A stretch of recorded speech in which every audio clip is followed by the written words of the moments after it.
Friends, എല്ലാവർക്കും നമസ്കാരം. വിജയാസ് വേൾഡിലേക്ക് സ്വാഗതം. ഞാൻ ഇന്നിവിടെ തയ്യാറാക്കാൻ പോകുന്ന ചക്കക്കുരു ഫ്രൈ ആണ്. അത് ഞാൻ ചക്കക്കുരു ആവിച്ച് തോലെല്ലാം കളഞ്ഞ് വൃത്തിയാക്കി വെച്ചിട്ടുണ്ട്. അപ്പോൾ അതിന് വേണ്ട സാധനങ്ങൾ ഒരു പീസ് ഇഞ്ചി എടുത്തിട്ടുണ്ട്, ഒരു 10 അല്ലി വെളുത്തുള്ളി എടുത്തിട്ടുണ്ട്, കുറച്ച് കറിവേപ്പില എടുത്തിട്ടുണ്ട്, ഒരു 4 ടേബിൾ സ്പൂൺ അരിപ്പൊടി എടുത്തിട്ടുണ്ട്. അപ്പോൾ നമുക്ക് ഇത് തയ്യാറാക്കാൻ ഇതൊന്ന് ഇഞ്ചിയും വെളുത്തുള്ളി ഒന്ന് പേസ്റ്റാക്കി എടുക്കണം. അത് ആദ്യം തന്നെ ഒന്ന് പേസ്റ്റാക്കി എടുക്കാം നന്നായിട്ട്.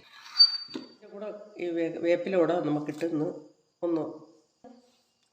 ഇതൊന്നുകൂടെ വേപ്പില ഞാൻ ഇട്ടിട്ടുണ്ട്. നമുക്ക് എടുത്ത് വെച്ചിരിക്കുന്ന ചക്കക്കുരു കൊടുക്കാം. ചതച്ച് വെച്ചിരിക്കുന്ന വെളുത്തുള്ളി, ഇഞ്ചി, കറിവേപ്പില ഇട്ട് കൊടുക്കാം. ഇതിലേക്ക് കുറച്ച് മഞ്ഞൾപ്പൊടി, ഒരു 1/4 ടീസ്പൂൺ. ഇതിലേക്ക് ഒരു 1/2 ടീസ്പൂണ് കുരുമുളക് പൊടി ഇട്ട് കൊടുത്തു. എടുത്തു വെച്ചിരിക്കുന്ന അരിപ്പൊടി ഇട്ട് കൊടുക്കാം. ഇത് നന്നായിട്ടൊന്ന് മിക്സ് ചെയ്തെടുക്കാം.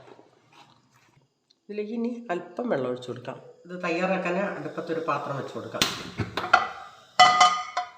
നന്നായിട്ട് ഇത് ചുരട്ടി എടുത്തിട്ടുണ്ടെങ്കിൽ നമുക്ക് ഇനി ഫ്രൈ ആക്കി എടുക്കാം. അപ്പോൾ ചൂടായിട്ടുണ്ട്, നമുക്കതിലേക്ക് എണ്ണ ഒഴിച്ച് കൊടുക്കാം. ഇതിലേക്ക് ഉപ്പ് ചക്കക്കുരു അവിച്ചപ്പോൾ തന്നെ ഇട്ടിട്ടുണ്ട്, അതുകൊണ്ട് ഇനി ഇടേണ്ട ആവശ്യമില്ല. ഇപ്പോൾ ഓൾറെഡി നേരത്തെ ചക്കക്കുരുവിലിട്ടാണ് ഞാൻ വെച്ചെടുത്തത്. അപ്പോൾ നമുക്ക് ഇതിലേക്ക് ചക്കക്കുരു ഇട്ട് കൊടുക്കാം. അപ്പോൾ നമ്മുടെ ചക്കക്കുരു ഫ്രൈ റെഡി ആയിട്ടുണ്ട്. നമ്മളത് കോരയാണ്.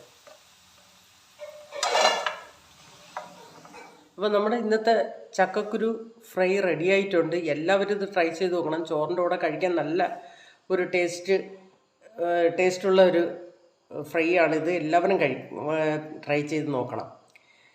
അപ്പോൾ ഈ വീഡിയോ എല്ലാവർക്കും ഇഷ്ടപ്പെട്ടെങ്കിൽ ലൈക്ക് ചെയ്യുക, ഷെയർ ചെയ്യുക, സപ്പോർട്ട് ചെയ്യുക. നന്ദി, നമസ്കാരം.